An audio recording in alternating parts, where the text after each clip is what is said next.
Hello, good morning. Welcome to this Dawn Busters Taste Challenge. I wanted to start at the bottom of the hour, but it didn't work out so well. Well, it didn't work out, obviously, but I'm catching up with things. Yesterday I got behind because I was already behind on things, and then I had to work all day, and then I was having to take phone calls constantly and explain things to people. They were just calling, and I noticed that most people only think linearly. Can't speak linearly. In other words, in a linear manner. I hadn't started tasting this stuff yet. You know what I'm saying? Like they can only think in a line, a straight line, like apple, banana, carrot, dog, egg, furniture, groceries. You understand? They can only think in that manner. So they were calling me yesterday asking me, hysterical people. And I can't help you so much if you can only think in a linear manner. There has to be an ability to think in an abstract manner. In other words, to be able to entertain abstract thought. And if you're volatile and hysterical and have no ability to think, it makes it very difficult to hold a conversation. Plus, ignorance is bliss, people say, but I think ignorant people believe that. You know, whoever said that maybe was trolling people. You got a lot of people on social media, such as Facebook, they think they're experts on history. You listen to them talk, they'll tell you they know so much about history. But then when you start to speak to them, you realize they don't know much of anything about history. Very little, very little. And I was talking to someone yesterday, volatile, wound up like to no reasonable degree. And I said, and they were on the radio talking, oh. And I called the radio show. I said, are you familiar with the Reichstag fire of 1933? Never heard of it.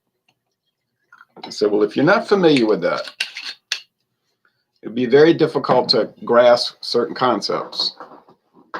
And I was talking to a neighbor, and she was saying the same thing. And she said, you know a lot more than most history teachers that I ever knew. I said, that's my experience in life. Most history teachers I knew did not read history. They knew what was in the book, but they did not. And I actually had history teachers come to me because they could not pass the state test, which was history questions. But we'll talk about that later. But it was amazing. See, me, I had an advantage because my hobby was my job. You know what I'm saying? A student asked me one time in class, you like doing this? I said, yeah, because this is what I talk about all day anyway. And now I get paid to do it. So why wouldn't I like getting paid to do my hobby? You understand? I said, you may hate it because you're not interested in it. I said, but you're taking it because the state says you must to graduate, right? So you can only basically just endure it, but maybe you'll like it. And if you don't like it, you don't have to endure it for a little while. And they agree. They always agree. You're right. I didn't think about it along those lines. And then they would usually like it. They would say, this is way different than I expected. Okay, Tommy Carroll says, top of the morning, Jay. Top of the morning to you. So we have John Barr. It says on the bottle 1881. There's a little deception there in a sense that, and it's a beautiful square bottle like the Johnny Walker. I got this for about $16 at Mathern's. It was about $6 cheaper than normal because Total Wine has it for about 21 bucks. Okay, so I asked Mathern's, I said, well, why are you selling it? Are you having a closeout? He said, no one ever bought a single bottle. He said that the distributor talked me into buying a case, and it sat on the shelf for 6 years, and no one ever bought a single bottle. Because there's no advertising for it, you know, and most people are not going to buy something they don't know about. He said, so I just sold it for what I paid for it. I said, well, that makes sense. Whyte and MacKay is the company. Whyte and MacKay. They make all kind of. Look on their website. I'll put the link to the brand, John Barr. But if you look on Whyte MacKay website, they make everything. You know the type like Chivas Brothers. They make everything. So except Chivas Brothers only make scotch, but they're part of Pernod Ricard that makes everything. So I tried to do research on John Barr. Couldn't find out too much. It's one of these brands that exists. It may have been around for 50 years, 60 years, 70 years. It just, some people know about it. 99% of people don't know about it, and they're not interested in trying about it. And I'm one of those people. I could care less about John Barr Scotch. I didn't know anything about it. Wasn't concerned to learn about it. I just saw it on the shelf there for the price, and I said, okay, let me check. I got online. Say Total Wine. That's a lot more money. Walmart, a lot more. So I went and bought it. I knew I got a deal. Whether it was good or bad, I assumed it probably wasn't bad. So there it is. Whyte and MacKay's John Barr Scotch. And there's a nice little website, Dark Lotus is morning again. Awesome, dude. Thank you. So they're saying carefully selected, expertly blended. That's not Bosch. It's true. They carefully select the whiskeys from different producers. There's certain producers in Scotland that make products. Mainly, there's a big company that makes grain whiskey. So they said, we need this much grain whiskey. Fine. Just like in the United States of America, there's Midwest grain products. People source stuff from them constantly. It says on the side of Midwest grain products in huge letters, Seagram's. It's probably so big and difficult to get to, they just left the name up there, even though they haven't owned it for 21 years. The company went out of business. So they say, we need this much grain whiskey, grain spirits. Okay, whatever. Make your order. Get on their website. You can make the order. Just get on their website. Of course, you might have to buy a train load. You know what I'm saying? You can't buy a bottle of grain alcohol.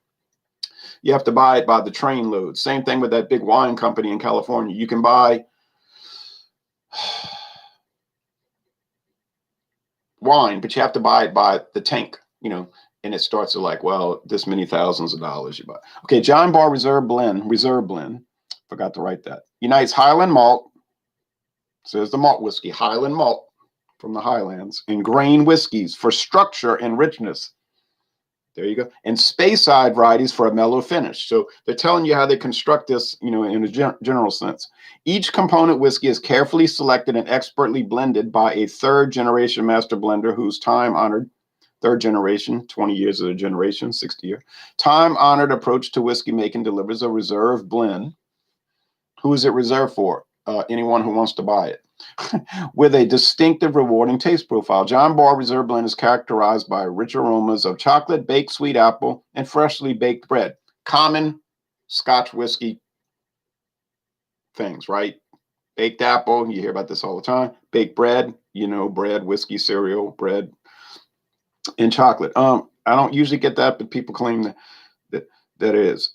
Followed by notes of ripe apricot, gingerbread, and hazelnuts on the palate, and a lingering maple finish. They always oversell these things, though, because, I accuse them of overselling them. It's probably that I can't taste them and smell them. Not because I was sick 2 weeks. It's because I never could taste or smell those things. But it could be due to me not having the ability. Where master blenders, that's their job. That's what they do all day. The world's first Scotch whiskey selectively finished asterisk. A portion of this blended Scotch whiskey has been finished in Japanese Mizunara oak cask. What portion? 2%? Chivas Mizunara is a perfect marriage of Scottish craft with Japanese tradition, creating a truly worldly blend, a wonderfully indulgent whiskey with a touch of spice, because blended is better in life and in Scotch. And that's a loaded statement meant to incite people, and it works.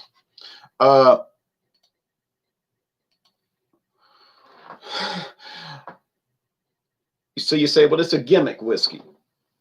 They take a tiny percentage of it and they age it in Japanese water oak, Mizunara, and they upprice it, sell it for $20 more.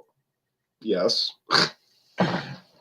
I'm holding a bottle in my hand, so obviously I fell for the gimmick. But it doesn't matter because I got it for 70% off. I only paid $17.99 for this. Crazy price. Crazy store. Suspiciously crazy. John Barr, we already talked about that.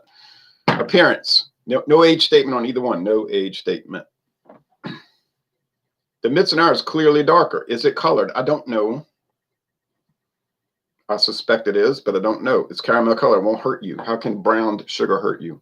You say, well, I ate 10 bags of it. Yeah, well, you know.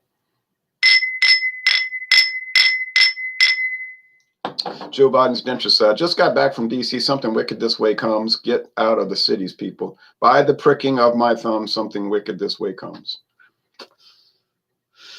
Yeah. I read the Bible every day. Sometimes I follow it. You know what I'm saying? Concupiscence, human weakness. No excuse, but it's the reason. That's why we have sacraments like confession. People don't like to deal with that, but it's a reality. I saw a funny thing on Facebook yesterday. 2021 just told 2020 to hold my beer. Yeah, but people, like I was talking earlier, are very hysterical. They don't think, and they want to be ignorant. I think they want to be ignorant. I don't. Okay. People, can you think of a worse situation? I said yes. In 10 seconds, I can think of many worse situations.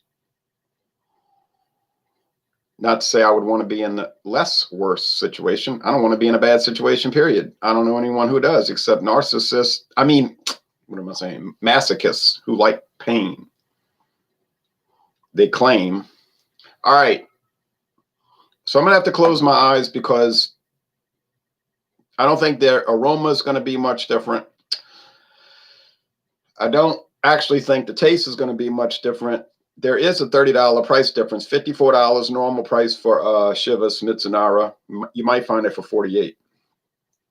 And about $21 for the John Barr.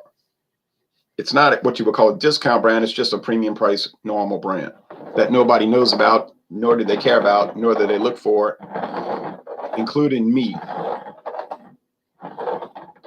But I'm not hostile to obscure brands, you know.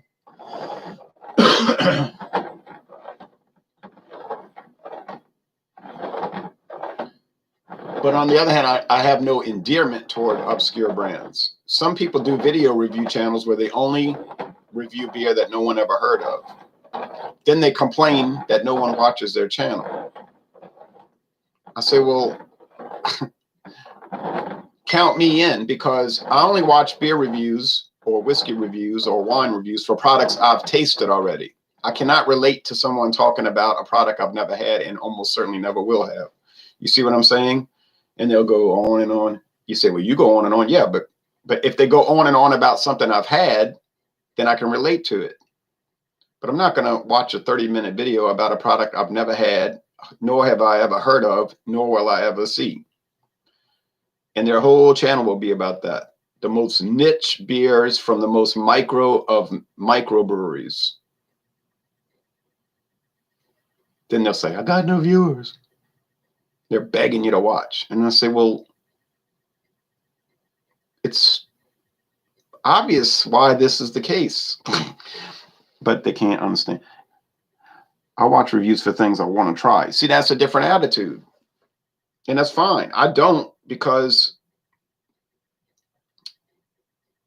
we all have to be interested in what we're interested in. Somebody told me, I only drink Busch beer. I said, well, drink what you want. I mean, so what? If you only drink Busch beer, it's your business. Me, I like to try different things, but if you're satisfied with Busch beer, drink it. I said this on Beer Talk yesterday. I said, the best beer in the world is the one you like or adore or get excited about, which in my case is a whole lot of things. Now you say, what beer are you looking to try next? None. Whatever comes my way, that's my game plan. Whatever I happen to see, I'll grab it and try it. It might sound foolish, but it's the truth. I like to tell the truth. People ask me about whiskey. What whiskey do you love under $20? Someone asked me that yesterday. I said, well, none in particular. I said, look, I just try stuff. I never really go back to it because I don't drink whiskey as a matter of course. I just taste them. I don't ever come home from work saying I'm drinking whiskey. I could have yesterday, but I did. They were fixing the road. Watching this while at work, says Booze Review. Okay. Watch it, but don't imitate it. Unless your job is tasting whiskey, in which case it would make sense. Okay. People ask me these questions all the time. Top 5 favorite beers. I say, don't have them. My friend David's the same way. He contacts me all the time. Want to try this? Want to try that? I say, yeah. There's no method to it. There's a method to our reviewing protocol. We say we follow, and I was taught that. I didn't invent that. And but it's just a random grab bag. Other people have a more planned out. I'm going to try these things. In winter, I'll try this. In spring, I'm going to try this. In summer, I'm going to try that. And it's fine, and I don't oppose it, and I support it. Now, you said, well, you plan your drinking out. I plan my drinking out by quantity, not by, and of course, the whiskey, because I don't want to forget something. So I say, I'm going to review these things, and I have them lined up, just so I don't want to overlook something. I used to not plan it out, and then I'd forget. I'd say, I forgot to do the doggone Highland Mist. So, and the only reason I'm saying all this is because people constantly ask me all this. They say, well, what about this? What about that? And I could just do a coverall, and then they could watch and say, oh, yeah. After all, it is a channel. I mostly watch videos. I'm more of a viewer who happens to make videos. I've said that before. I'm a viewer. I watch everybody's videos. I subscribe to every 100,000 channels. And I don't think that's an exaggeration. And I just happen to make videos, which if people enjoy, they can watch. And if they can't stand, they can ignore. It's the way I do it. I wish my job was tasting whiskey. The beer I got excited about is Michelob Original Lager, says Caleb, Jeep and Foodie. But I have been told that it's not being produced at this moment. Yeah, but it might have only been that actual day. And then they might have started producing it again the next day. Because if you get on the Michelob website, Anheuser-Busch.com, tap into your beer, it's listed Michelob Original.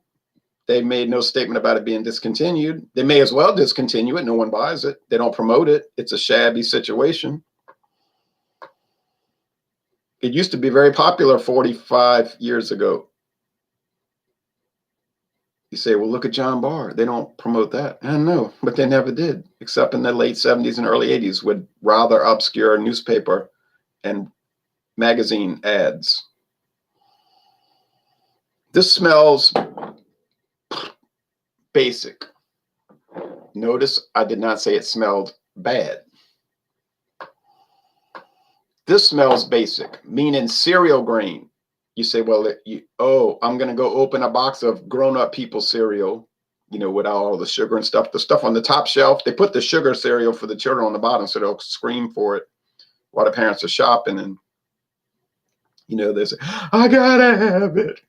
I gotta have it. I mean, no children are going to scream for Special K, or health food cereal. They'll scream that you made them eat it. So think about along those lines, that kind of cereal.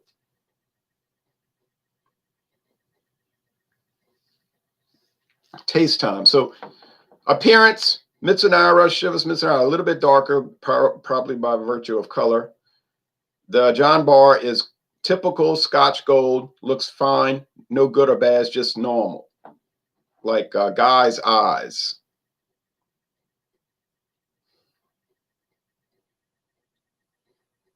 Now the taste.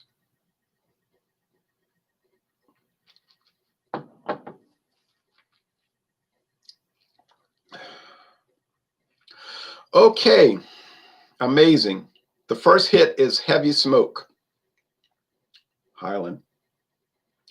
Just think if they used Isla. Hey, but I think that's John Barr's calling card. John Barr was a real man. You say he wasn't real famous. No, he wasn't.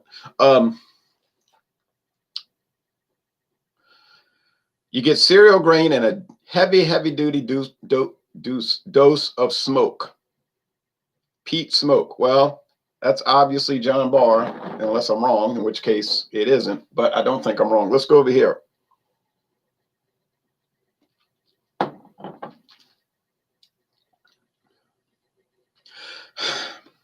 It's a dark taste, which logically makes no sense. But as a guidepost, it makes perfect sense. And what did I say? When I first tried the Mizunara, it tasted dark. It tastes like honey top bread crust, white bread crust. And I said, that's going to be my guidepost. If I was Norman Vincent Peale, that's going to be my tip off. And I've gotten it wrong 3 times, but I've gotten it right, what, 7, 8? So 8-3 out of 11. That's not bad, considering these are very finely tuned. So the overt flavor of all of these is the same. The same. So I don't know why you're paying a lot more for the same. I know I would. It's the covert flavor that'll be different. And if you're in a big rush, you forget it. You'll never get it. But then why are you in a big rush? It's the imperceptible little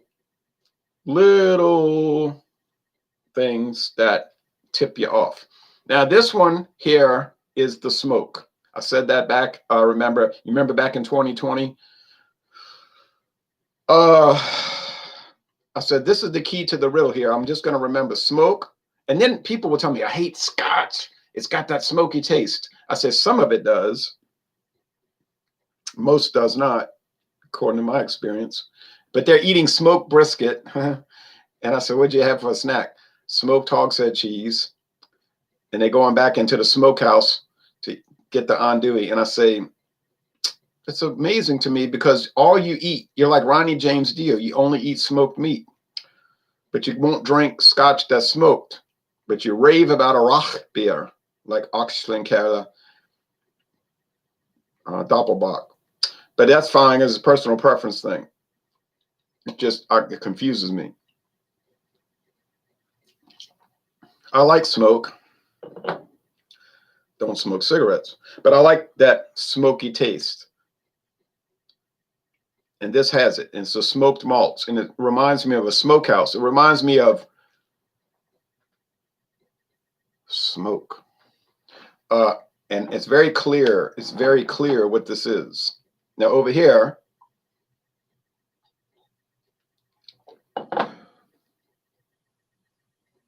it's basic. Honey top white bread crust. They're both 80 proof, 40% alcohol. That doesn't matter. They both have no age statement, and they're probably aged, at least 3 years, but probably 7 or 8. And it's a blend of 7, 8, 9, 10. You understand? Some of the whiskeys are 3 years old. Some of the whiskeys are 10 years old. They'll tell you right there on the website, it's a blend of all sorts of whiskeys.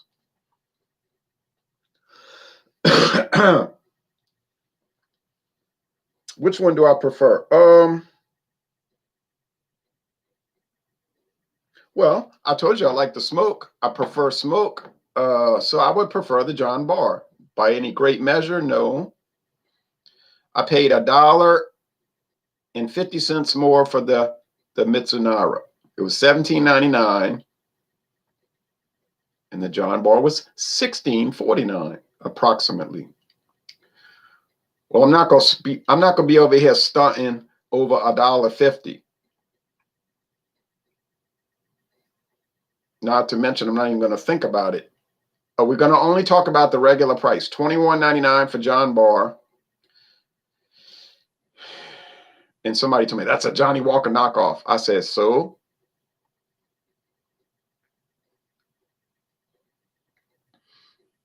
I didn't know the Hotel California was a knockoff of Jethro Tull, but it clearly was. I listened this morning at 4 o'clock. I said, there you go. It's amazing.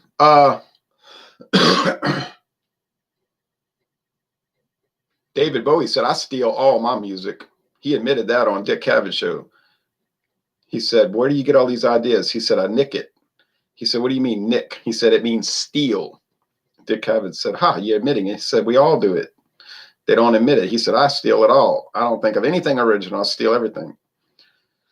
I made a career out of it. Now, that's it. So I think by default, to save $30 at least. Just buy the John Barr. Heck, Chivas Mizunara, would I buy it for 54? No.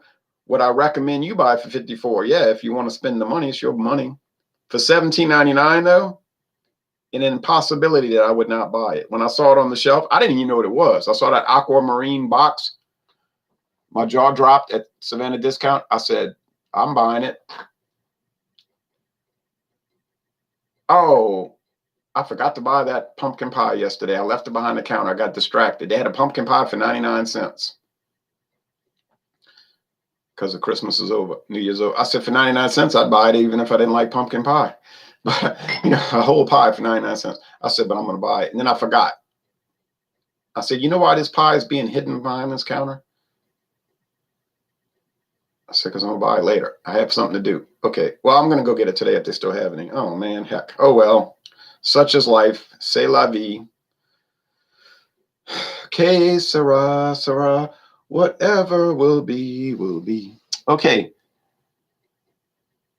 Now I'm going to reveal it, and then I'm off of here. I got to go walk half a mile. All right, I'm going to reveal it. This is the Chivas. No, it's not going to say letter C. It's not going to say letter C, Chivas Brothers. Ha, ha, ha, ha, ha, ha. Never question my expertise, except for when I'm wrong, which is about 30% of the time. Watching this while at work, I wish my job was tasting whiskey. The beer I get excited about is Michelob. We talked about that. Cheers, Ron. Where's Johnny boy? McRib is gone. Johnny boy. McRib is gone. Johnny boy. I don't know where Johnny boy is. I know where Johnny Walker is. It's on my shelf. Cheers, Ron, says Dr. Frosty Brew. Have you ever smoked? Necessarily understand what you mean by that. Hello, Ron, says Max Walt. Hello to you, Max Walt, in Russia. And I got viewers from Russia. These are the nicest people. Good morning to you, says Mellow Martian. Well, good morning to you. Thanks for watching this video production. Okay. Short story long. These are both very good whiskeys made by very expert people. Whyte and MacKay, they know what they're doing. That's why they've been around since 1881, okay? Chivas Brothers, they've been around since 1801, 80 years sooner. They obviously know their game. I would be the most incompetent individual to ever walk through those doors if I went to that place. You understand what I'm saying? I would say, you know what, I got a video channel. I'll taste whiskey on YouTube. They would say, what are you, what's wrong with you? I'd say, nothing wrong with me. But that's a hypothetical thing. I would never walk into that place unless I was on a tour and I'd be listening, not talking. Listening and learning. The Savannah Discount or Total Wine place where you get the crazy deals. Total Wine is good deals, not crazy. Savannah Discount is insane deals beyond any acceptable form of human behavior. And Discount Depot is running up right behind them. That's where I got that's where I bought a whole bottle of 100 pipers for $3.98. You say, well, I don't get those little bottles, those mini bottles. Yeah, this was a 750 milliliter. 100 pipers, $3.98. I can prove it. You was talking about smoke, but that you don't smoke. So I asked, have you ever smoked? Oh, no, not really. I bought a cigarette pack one time just to see what the hype was all about. I said, well, what do people smoke for? So I bought a box of cigarettes. And I inhaled them, I smoked them, and I said, I'll do one a day.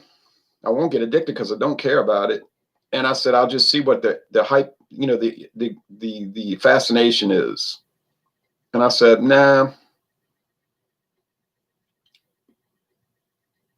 I don't want it. I like the idea of cigarette packaging. I love cigarette packages. Ever since I was a little kid, I would look at cigarette packages and say, I love the artwork. And then the US government made everything ugly. That's their job. When I was a child, I loved beer labeling. beer commercials. As 3 years old, a 3-year-old, I would watch the Schlitz commercials, you know, dun, dun, dun, dun, dun, dun, dun, dun, dun, dun, Hong Kong. A man comes to Hong Kong to trade. And, you know, the guys walking in there, and they drank Schlitz beer on draft. And as a little kid, 3 years old, I'd say, I want to do that one day. I never liked being a child because people tell you what to do, you know, and you rebel. And, but then I said, one day I'll grow up. I want to be old. I used to see old men playing golf when I was a little kid. They're like 69, 80 years old, 70. I said, one day I want to do that. Okay. Have you ever chewed tobacco? Yes. I didn't like it. It was too much stimulant. You know, it was like, goes right into your bloodstream and it makes you sick. It made me dizzy. I said, ooh, no wonder my grandpa's head would, he was like 80 years old. He'd chew that tobacco and his head would be going down toward the plate. He was very sick with diabetes, you know. And I'd say I wouldn't want to drink that or chew that, but I have, yes. But I didn't like it, you know, since tobacco is a topic of the question. Yeah, so I was more fascinated really with the packaging and the old TV commercials, you know, backwoods chew. I used to think about that. I'd say it's funny. I was like 9 years old. I'd say it's funny that they make it look like it's really made in the backwoods when it's obviously made in a factory. You know, they had those rough cut backwoods chew cigars. And they say, oh, I'm chewing backwoods cigars. I'm lighting them up. You know, in the old days when they had tobacco, they wouldn't allow cigarette commercials, if you remember, in the 70s after 1970, but they would allow cigar commercials for some reason. And remember the guy, the old football quarterback, they had those pouches of tobacco put between your tooth and gum, your cheek and gum. They would show you how to put it. It was like little bags, like those Tides pods. And the guy would, I'd say, why would you want to put that in your mouth? But I didn't care, but I would just think about it, you know.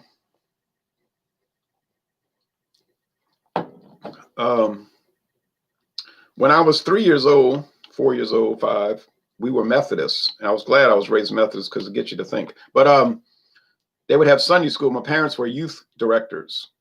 They were youthful, but they would teach Sunday school. We always believed the Bible, all of us. Everybody in the church believed the Bible. It's not like today where people go and say, I don't believe anything. It was just a matter of fact. Like there was no question.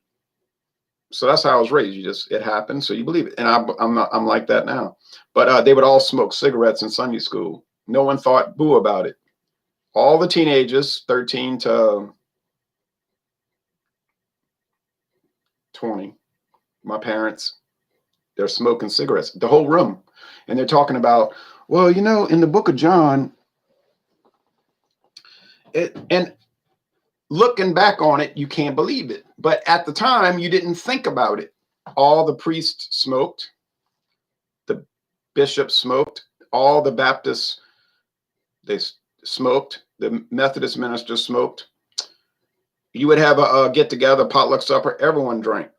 That was not even a thought. You would say, oh, look, ham. And people say, cognac. And they would be saying, bad, Leroy Brown, the baddest man in the whole damn town. And they always wanted to say that because that way they could say damn at the potluck supper, but it was in context of the song, you see. And I would just be 4 years old thinking, But anyway, now we look back and we're appalled. 50 years ago, we say, oh, everyone smoked. But I didn't see a lot of depressed people back then. They all seemed happy, more or less, like just happy. Like, I'm going to the grocery store and I'm gonna buy some macaroni. And there wasn't all this Sturm, as they say in Germany, Sturm und Drang, this storm and drama.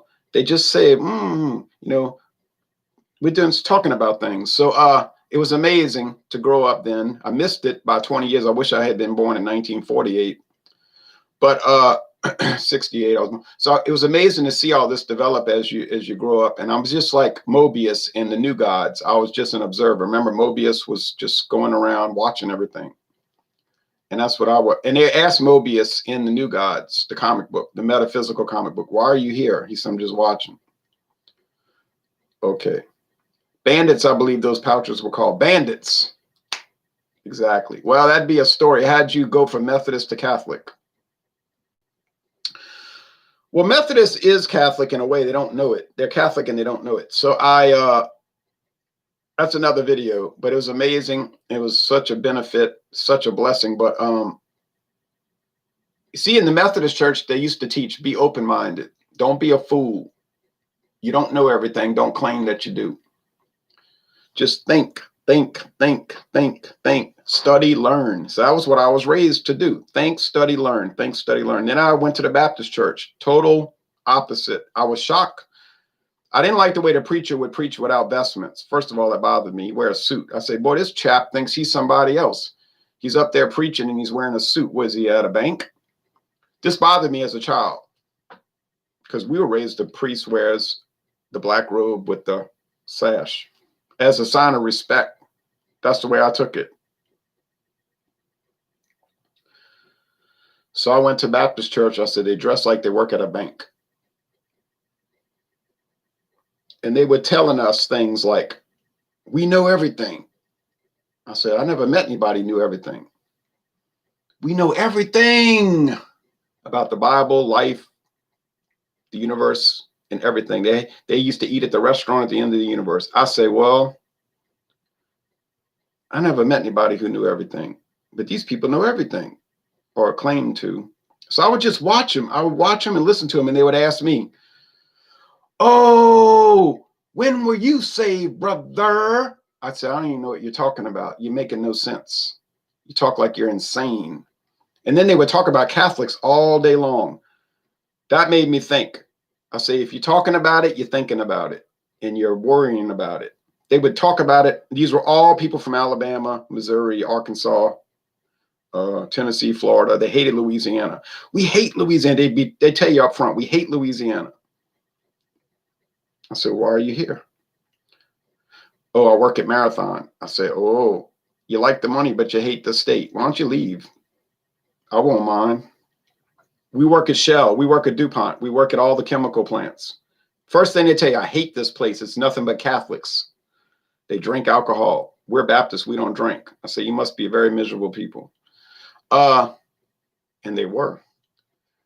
And they would say, oh, those Catholics. That's all they would talk about. I say, well, why did I come to this Baptist church? All you talk about is Catholics. Well, they're terrible. They preach all these things. And I would think, that's terrible things they preach. But then I start thinking, I'm a history teacher. What do? You look at a primary source, not what somebody says about the guy. What does he say about himself? I said, well, I'm going to investigate this terrible group of people. I grew up around Catholics. They didn't seem terrible to me. They drank a lot and they had a good time, but I didn't think they were terrible, you know, seemed nice. But I start reading. I said, wow. I went back to Sunday school. I say, that's not what Catholics teach. Oh, yes, brother. I said, you're wrong. You know, you're wrong. You don't know anything. You think you know everything. You don't know anything. Oh, and then they say, you want to teach Sunday school for us? I said, that's a mistake, but I'll do it. I'd say it's a mistake for you. Oh, it's a long story. It's so comical, though. It is beyond comical. I could talk about it. It's crazy, but it's true. And I loved it.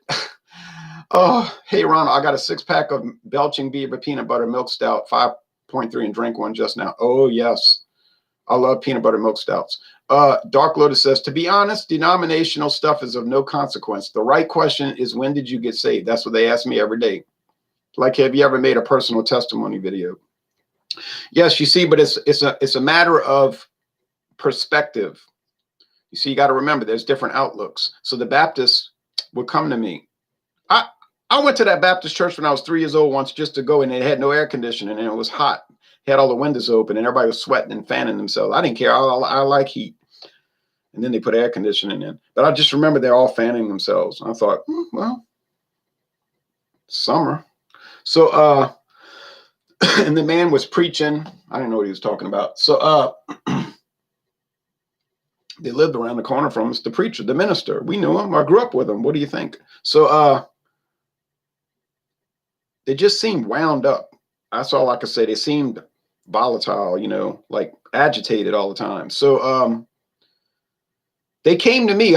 They said, well, they always had activities. My mother wanted us to go there because they always had activities, which I like activities. And they had a lot of teenage girls. And as a teenager, I liked teenage girls. As a 20-year-old, I like 20-year-old girls, 30-year-old, and so on. I always had that interest, which is good, normal. So they would ask me these questions. When did you get saved? I said, I don't know what you're talking about. Well, you went to the Methodist church. They said, well, when did you start to love Jesus? I said, I always loved Jesus since I was a baby. I was raised that way. What are you talking about? And they would say, no, but what's your testimony? I said, I just told you, I always loved Jesus. I mean, I was a baby. We were raised that way. We used to make posters. I know all about what you're telling me. You're telling me things I know already. And they would tell me, you're going to get baptized. I said, I was baptized in 1968 at St. Jude Catholic Church. My father's Catholic. I still don't understand your line of thinking. And they were like those people that knock on your door on Saturday. They bother you, you know, like, oh, you have to get saved. I say, I'm already saved. What are you talking about? You're making gibberish. And they would just go on. And they'd cry, scream, holler, break down, have nervous breakdowns. I remember this boy was crying. I said, they got to you too, huh? I'm not in Guyana, but he was an atheist, you know. But I could tell you all this. It's crazy. It's craziness. But I wasn't going to be part of it too much. Not too much, because I think, you know, abstract, not in linear thought. And they would get so angry, and I never got angry. I never got angry. But anyway, I know what you're saying, DL, and I could talk about it in another video. So short story long, John Barr's the winner by default. Is it better than Chivas Mizunara? No, it isn't really. Is Chivas Mizunara better than John Barr? No, I don't think so. It's not smoking. I prefer smoking. That's a personal preference issue. It's not a quality question. So I'm very pleased with both. And later today, we got oh, this is going to be a mismatch. This is a disaster. It's going to be Grants. James P. Madonna loves Grants. This, I do not know why. I hate it. I hate it. I can't wait. That's going to be a punk jumping up to get beat down. Oh, get ready, Grants, because you about to get beat so bad.